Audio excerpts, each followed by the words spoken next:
Close kayo? Love me. Ba't ka umiyak? Tumawag kasi sa akin si Mama eh. Pinapauwi niya na ako sa probinsya. Wala naman daw ako mapapala dito. Ha? Eh bakit naman? Tsaka, paano nila nasabi na wala ka napapala dito? Tumawag kasi sa akin tapos nangihingi ng allowance sa kapatid ko. Ikakabigay ko lang sa kanila eh.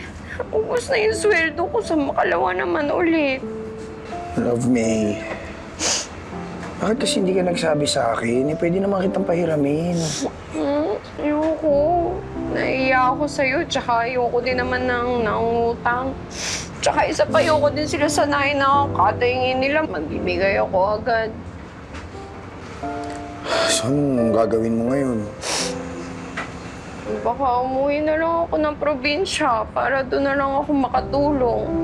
Tapos si Papa na lang daw yung magtatrabaho sa abroad. Love me, kung ano man yung mapagdesisyonan mo, kahit ano man yung mangyari, lagi mong tatandaan, nandito lang ako, ha? Salamat, Micah. Lagi ka nandyan para sa akin. Tsaka, lagi mo akong pinapasaya.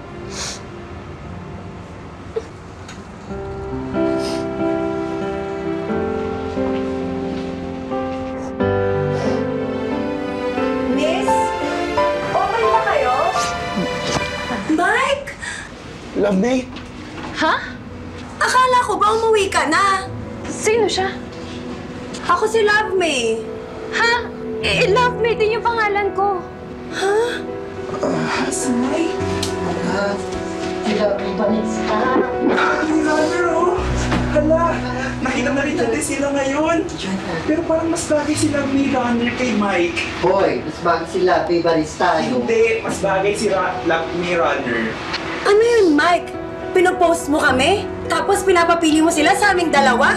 Oo, at saka ano yung sinasabi nilang Love May Runner tsaka Love May Barista? Hello, Cruz yung apelyado ko, hindi barista.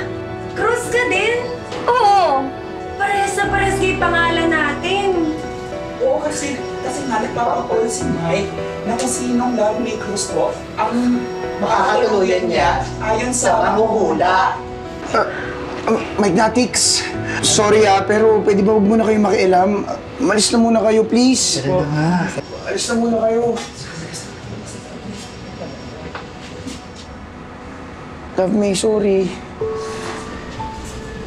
Love me. Sorry. So ano yun? Pinagsasabay mo kami? Tapos mamimili ka na lang sa amin sa huli, ganon. I don't like being an option, Mike. Huli na natin tong pagkikita. Love me! Love me.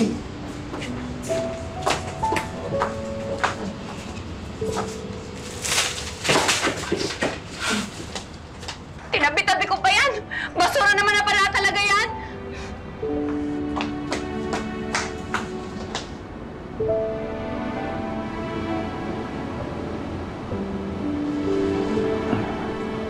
Oo na. Kasalanan ko rin naman eh. Mukhang wala rin naman talaga dun sa dalawang love makers na nakilala ko yung tinutukoy ng hula mo. Kasi ganito pa yung nangyari. Ngayon, mas lalong hindi ko na tuloy alam kung sino talaga yung para sa akin. Ikaw naman kasi, masyado mong pinipressure yung sarili mo. Umiikot kasi yung buhay mo sa internet. Sanay ka sa instant gratification.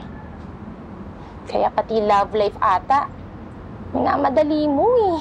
Hindi ka tuloy makabuo ng real connection sa mga taong nakapaligid sa'yo. Yung totoong connections. Tsaka baka di mo lang napapansin na nakakabuo ka na ng connection sa iba. Masyado ka lang nakafocus sa kanila. Parang kilalang-kilala mo ako ah. Bakit? Mali ba ako? Hindi.